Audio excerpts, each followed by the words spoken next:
Bem, o que vamos tratar hoje, né, nessa aula, é justamente pensar como a Guerra Fria atingiu essa dimensão global, né? E isso se dá justamente nos anos 50, né, quando a Guerra Fria ela deixa de ser basicamente, né, circunscrita, né, ao universo ali da Europa, né, e se estende justamente para outras regiões do mundo.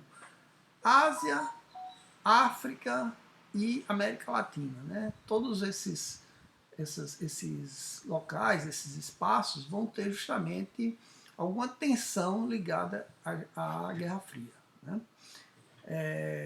Então, um outro aspecto assim importante, né, pelo menos assim, a gente tem que considerar três questões aí, né, que o texto do Robert McMahon vai chamar a atenção. Né? A primeira questão aí nos anos 50, em relação à questão da Europa, é o que ele chama de estabilização das relações entre o leste e o oeste, ou seja, né, o leste da Europa com o oeste da Europa, a Europa Ocidental e a Europa Oriental. Né? Até então, no imediato pós-guerra, né, a gente viu aquelas tensões que foram sendo criadas, né? Entre elas, na Alemanha, o chamado bloqueio de Berlim, né? Mas, passado essa fase, né, de tensões, a, estabelecido já o domínio soviético sobre a região do leste, né? E então já não há mais essas tensões de leste a oeste, pelo menos elas são diminuídas, elas são mais controladas, né? E a partir de meados da década de 50, isso já não está tão em questão como antes estava. Né? Esse é o primeiro aspecto que o autor vai chamar a atenção. O segundo aspecto, né, que ele vai chamar a atenção aqui, é o que ele chama de tumulto no terceiro mundo, né? Ou seja, uma série de conflitos, né, que vão ocorrer justamente no terceiro mundo, demonstrando que essa Guerra Fria, né, ela vai ser deslocada justamente para essas regiões, né, que eram antigas regiões coloniais, né, ou regiões, né, que vinham de um tipo de Estado e de economia muito, vamos dizer, precária. Né? Então, é nessa região que vai se dar os principais conflitos, né, que vão incidir a Guerra Fria. Né? Aqui ele vai enumerar alguns casos, né? O caso do Irã, né, que é um caso bastante importante, o caso do Egito, na questão da crise de Suez, né, e as questões ligadas ao chamado Sudoeste Asiático, né, questão da Indochina, da Indonésia, né, que vão ser questões muito, vamos dizer assim, de grande tensão.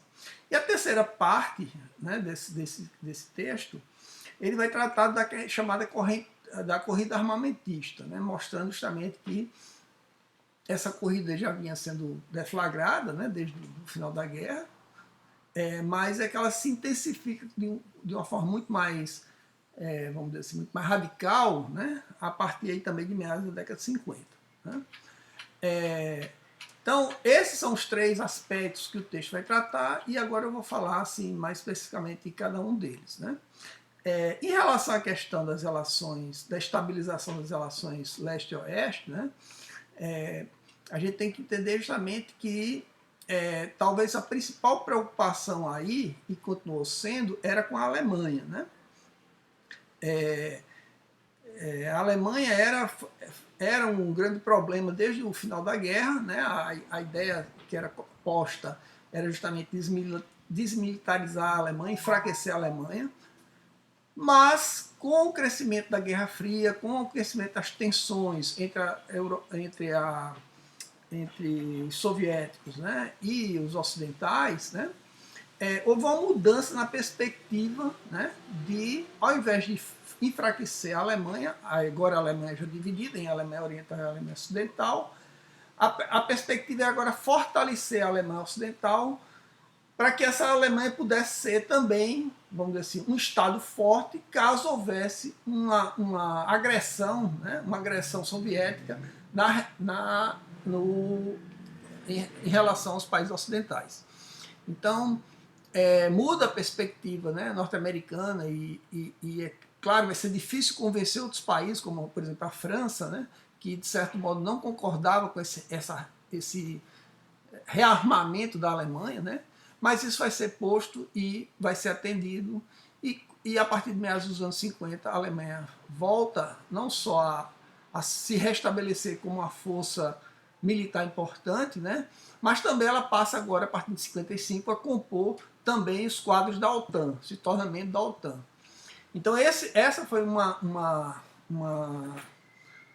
dizer assim, uma ação, né, que foi empretada aí pelo Ocidente, que, de certo modo, não foi bem vista, claro, pelos soviéticos, né, criou toda uma tensão, né, e que essas tensões elas vão voltar já no final da década de 50, início da década de 60, com o problema de Berlim, né, que é o problema que a gente já tinha visto antes, né, Berlim como uma cidade incrustada dentro da Alemanha Oriental, né, tendo, vamos dizer assim, vivendo dois regimes políticos, né, a cidade apartada, né, e que isso vai levar justamente depois, como a gente vai ver, a criação, né, de um bloqueio, né, através de um muro, na construção de um muro, justamente para dividir a cidade em duas partes. Bem, então essa questão do rearmamento da Alemanha talvez seja a principal medida, vamos dizer assim, importante aí da questão da guerra, né, da Guerra Fria. Mas mesmo assim, o que se mostra, como a gente viu, é que a Europa, de algum modo, tanto o leste quanto o oeste, as tensões entre os dois lados, apesar da criação de uma retórica, né, ainda muito forte, né, mas ela, de algum modo, é mais abrandada nesse momento. Né. É importante também que se diga justamente que, a partir de 53, a gente tem uma mudança na liderança da Guerra Fria, né, dos principais países da Guerra Fria. Né. De um lado, a morte de Stalin. Né? Stalin morre e justamente vai ser sucedido pelo Khrushchev, o Nikita Khrushchev. Né? E do outro lado, o Truman termina o mandato dele, ele não se candidata à reeleição, e o candidato vitorioso vai ser, nas eleições americanas, vai ser o Eisenhower.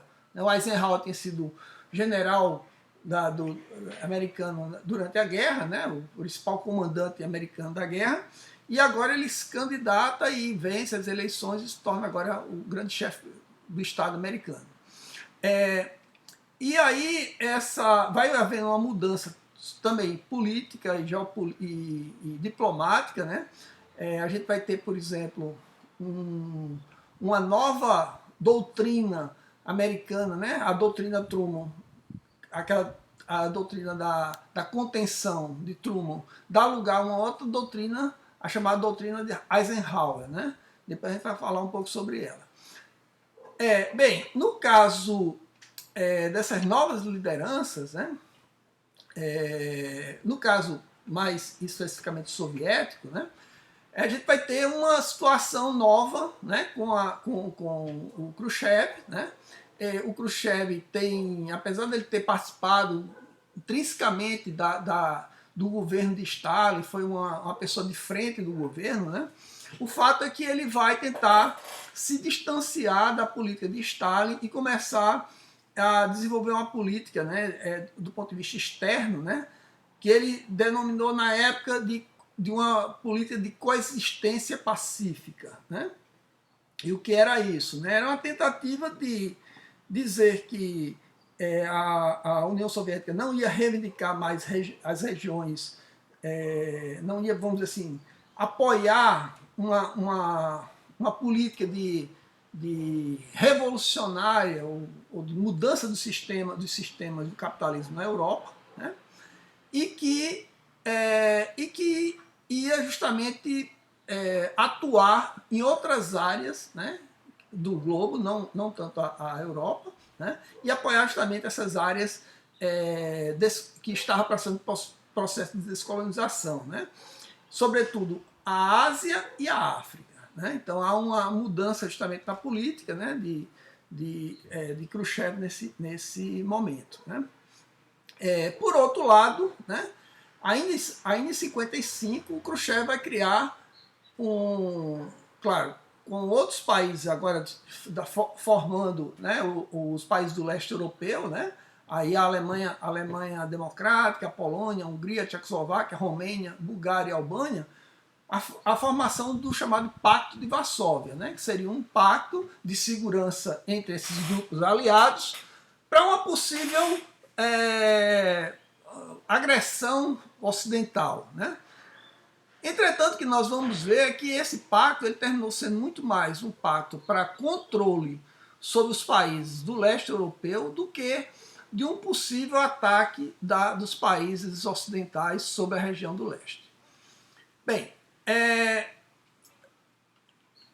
uma mudança muito importante aí que vai se dar com a chegada de Khrushchev ao poder é justamente 3 anos depois dele já assumir o poder, né, em 56, é realizado o 20º Congresso do Partido Comunista da União Soviética, né?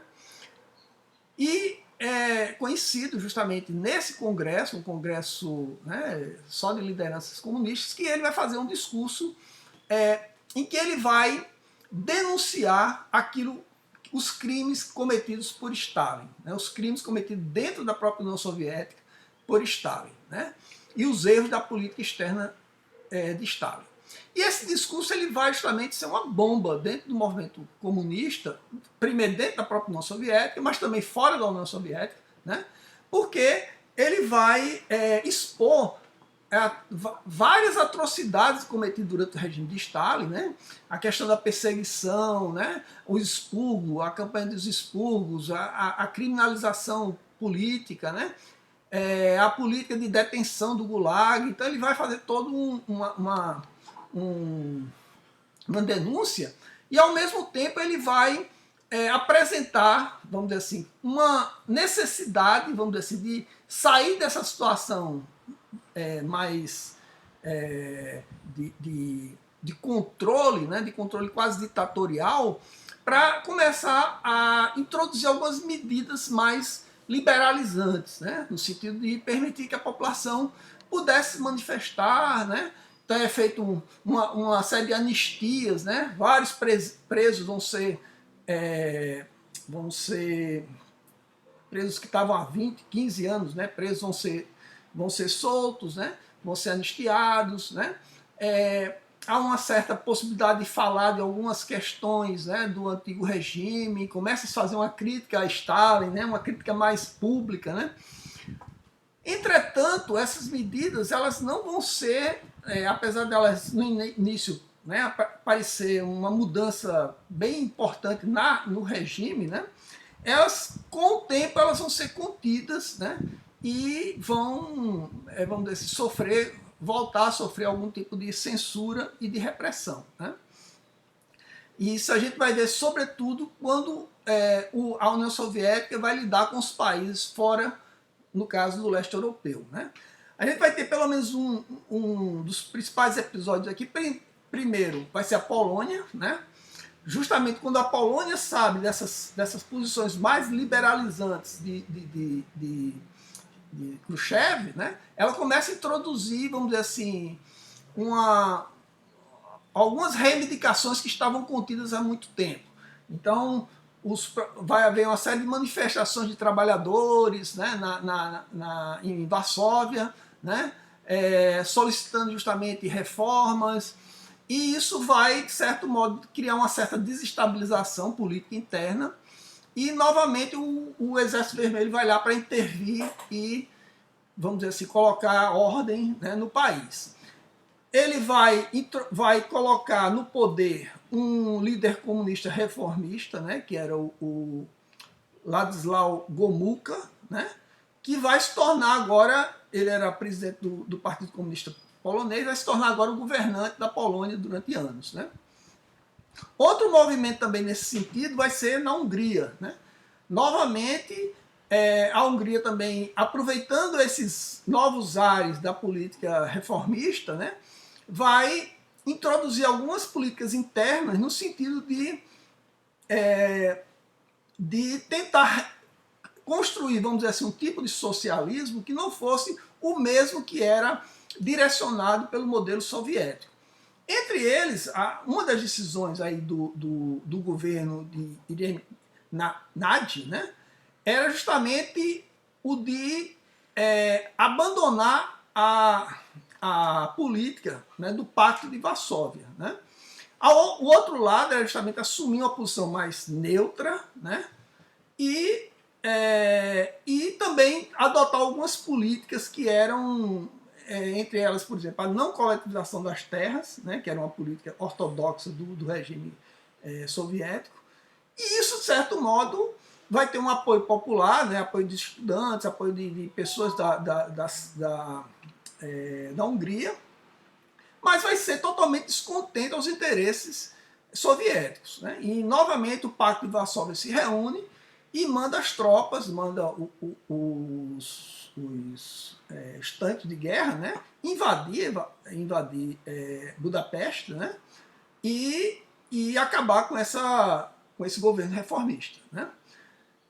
Bem, e aí é justamente essas tensões que começam a aparecer aí no leste europeu, né, entre os novos governos comunistas e o governo de Moscou, vai se tornando muito forte e vai se propagando na década seguinte. Né? Bem, o outro ponto justamente que ele vai tratar é a questão do chamado terceiro mundo. Né? Então, como esses conflitos vão se tornar mais agudos no terceiro mundo. A gente sabe que aí o terceiro mundo, em uma parte dessa região, estava vivendo processo de descolonização, eram antigas colônias europeias, né, continuavam sendo. Por exemplo, a Indonésia, né, era colônia holandesa, né, a Indochina era colônia francesa. Né, a Indochina compõe lá o Vietnã, o Laos, que vai ser, né, os países Laos, Camboja, e também no Oriente Médio, né, a gente também tinha vários países que também procurava criar uma política mais autônoma, mais nacionalista, né, e começa justamente a entrar em conflito com interesses coloniais, né, interesses de grandes potências europeias, sobretudo no caso Canal do Suez com a Inglaterra, com a França, e no caso do Irã com a Inglaterra. Né? O caso do Irã, que é o caso mais conhecido, né? Quer dizer, todos os dois são conhecidos, o caso do Irã, ele vai se dar justamente assim, né? Sobe ao poder um líder, né? Muito carismático, né? Um líder nacionalista muito forte, né? Um primeiro-ministro no Irã, né, o Mohamed Mossadegh, né, ele quer justamente apresentar uma política nova para o país, e uma das coisas que ele vai procurar enfrentar é justamente a influência, a presença inglesa, né, dentro do Irã. Né, sobretudo da grande companhia, né, de petróleo, que era uma companhia de petróleo inglesa, que estava instalada no país já há algum tempo. Né? A gente tem que entender justamente antes disso, né, desde o início da década de 20, 30, começa essa procura pelo petróleo, né, em várias regiões do mundo. E quem tinha tecnologia de prospecção, de identificação, era justamente os países mais avançados, né, tecnologicamente. Então. A Inglaterra faz um contato justamente com o antigo Shah, né, da Pérsia, né, antes era Pérsia, não era Irã, e justamente estabelece acordos no sentido de exploração, né, caso houvesse a possibilidade de encontrar petróleo naquela região. Então foi feito vários tratados para que, caso, né, fosse encontrado petróleo, o país que encontrasse teria anos de exploração daquele produto. Né? E a Inglaterra, de certo modo, Durante décadas ficou prospectando até que no final já alguém encontra e aí começa a exploração do petróleo iraniano, né? Bem, essa companhia estava lá no país, companhia inglesa, ela pagava muito barato pelo petróleo que ela extraía e tinha grandes rentabilidades. Há uma discussão por parte do governo de fazer uma correção nesses pagamentos pelo preço do petróleo. Não se aceita, tem toda uma disputa. E aí o governo do Mossadegh vai justamente e de forma, vamos dizer assim, mais impulsiva, nacionaliza a companhia. A companhia deixa de ser inglesa e passa agora a ser iraniana, né? Não se paga, acho que não tem pagamento de restituição, ou se tem, não me lembro bem, ou se tem, foi bem abaixo do que a Inglaterra queria, né? E aí cria-se um conflito, esse conflito vai se avolumando, né? Os Estados Unidos vai intervir no conflito, tentando chegar a um termo, né? Uma conciliação, não se tem conciliação, a coisa vai se agravando e, ao mesmo tempo, há um grande medo da Guerra Fria, da interferência justamente da União Soviética no Irã, né? Justamente como uma região rica em petróleo, faz com que os Estados Unidos apoiem um golpe para derrubar o Mossadegh. Esse golpe é feito, a CIA organiza esse golpe, destitui o Mossadegh e volta ao poder, né? Agora o Shah, né? O sucessor do antigo Shah, né? O filho dele, o novo Shah, o Shah Reza Pahlavi, né? O Reza Pahlavi vai governar agora o Irã aí de 53 até a Revolução Iraniana lá em 78, né? Bem, então essa questão vai aumentar as tensões, né, entre os interesses nacionais, desses grupos nacionalistas, né, e justamente com os interesses, né, das potências imperialistas e tal. O outro caso, que é muito parecido também, é o do Canal de Suez, né? Você tem a liderança aí no caso de um líder nacionalista egípcio, né, o Gamal Abdel Nasser, né? Ele vai cada vez mais, a posição dele é uma posição meio contrária aos acordos que estavam sendo firmados dentro da Ásia, né, no sentido de tentar barrar o avanço comunista. Ele vai, né, a Ásia durante algum tempo, né, o Paquistão, a Turquia, o próprio Irã, já depois, né, já com Reza Pahlavi, o Iraque, né, eles vão assinar um tratado em 55, o Pacto de Bagdá, justamente como um pacto de aliança entre esses países para deter os avanços do comunismo na região. E o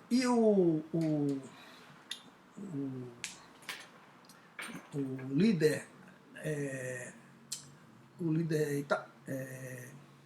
egípcio Nasser, né, ele vai ser contrário a essa posição, né? E ao mesmo tempo ele vai ter uma certa aproximação com a União Soviética. Isso vai criar justamente uma certa tensão, né? No primeiro momento, o governo de Eisenhower vai tentar dissuadir a posição dele, que era de nacionalizar o canal de Suez, tornar o canal de Suez canal eminentemente egípcio, né? Isso vai criar uma tensão entre outros países, né, que não aceitam essa nacionalização. Então você vai ter a França, a Inglaterra e o Israel, né, justamente contrário a essa posição. Né? Você vai ter toda uma aliança desse país no sentido de invadir o canal e derrubar o governo do Nasser. Né? Mas aí os Estados Unidos intervêm e de algum modo cessa essa agressão militar, né? E apoia justamente a decisão do Nasser, né? de manter, de nacionalizar lá o canal. Né? Isso, é claro, vai criar todo um problema, né? Porque cada vez mais o Nasser vai se aproximando do espectro do soviético, né? E vai criando uma tensão naquela região do Oriente Médio. Né?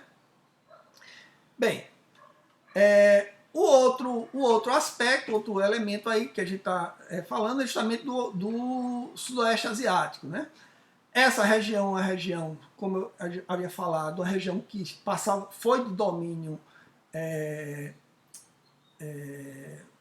das potências europeias, né, imperialistas, né, desde o final do século XIX, né, a França e a Holanda tinham estabelecido, né, domínios nessa região.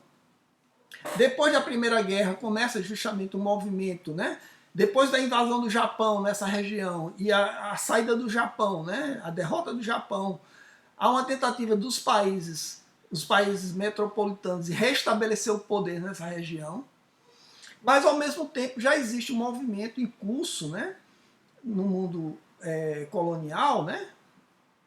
A gente tem, por exemplo, com a independência da Índia, né, em 47, você já tem toda essa manifestação desses países de trilhar uma independência, né, e acabar com esses governos, com essas administrações colonialistas. Né? Então, essa tensão vai se dar, né? E é claro que isso também vai ser alimentado pela questão da Guerra Fria. Né? Sobretudo no caso da Indochina, né? Um dos líderes do movimento de independência do Vietnã, no caso, era o Ho Chi Minh. Né? O Ho Chi Minh ele era um membro do Partido Comunista, né? Ele era um agente já há muito tempo do Comitê, né? Desde do início aí da década de 50, fundou o Partido Comunista da Indochina e se aproximou tanto da União Soviética quanto da China, né? Que vão dar apoio a eles justamente nesse movimento de independência. Né? No caso do Vietnã, as forças do norte, né, vai se criar, né, uma espécie de partido, né, o Viet Minh, né, que vão começar uma série de ações no norte do país, no sentido de tornar esse norte, e é claro todo o país, independente dessas forças, no caso francesas. Né. Aí começa já a guerra do Vietnã, né, o início da guerra, não a guerra que os americanos, né, a guerra ainda contra os franceses. Né. Isso é uma questão, né, uma tensão que, a princípio, associa lutas descoloniais com lutas pelo estabelecimento de regimes comunistas. O outro momento também importante aqui, né, é que, frente a esse avanço do comunismo na Ásia, né, vai ser criar também organizações para tentar barrar esse comunismo na Ásia. Né? Uma delas, a principal, né, é o SEAT, né, né, Organização do Tratado do Sudoeste Asiático. Né? Então, é uma aliança, né, que vai reunir, né, países europeus e os Estados Unidos, né, no caso Estados Unidos, França, Grã-Bretanha, Nova Zelândia, mas Filipinas, Tailândia e Paquistão. Né? Então, é justamente a tentativa de barrar o avanço comunista na região. Né? Bem, o último ponto, né? Quer dizer, além disso, a gente vai ter a questão que é mencionada pelo autor, né? O problema que vai se estender não só da Ásia, mas chega à América, né? Como o caso da Guatemala. Né? O governo guatemalês, guatemalteco, acho que é isso, tinha sido eleito, né? Em 54, por aí, 50. Ele começa uma série de reformas, né? Reformas assim de cunho que parecia justamente coisas muito próximas ao comunismo, né? Entre elas a questão de terra, e que isso não era muito bem visto pelos olhos, né, dos Estados Unidos, sobretudo porque tá na América, né? Não está mais na Ásia, na África, né? Ou seja, tá no... E também havia um problema que era justamente a questão nuclear aí, né? Em 54, né, a União Soviética já tem a bomba, né, a bomba termonuclear, né? E o perigo de uma guerra, o perigo de você ter um país próximo do continente americano, com a possibilidade de ter algum tipo de dispositivo nuclear, se tornava uma questão ainda mais preocupante. Então, a CIA prepara um golpe, destitui lá o presidente eleito, né? É um golpe militar, uma junta, né, militar que toma o poder, né? E inicia justamente essas intervenções que vão se fazer presente na América Latina também, né? A partir daí.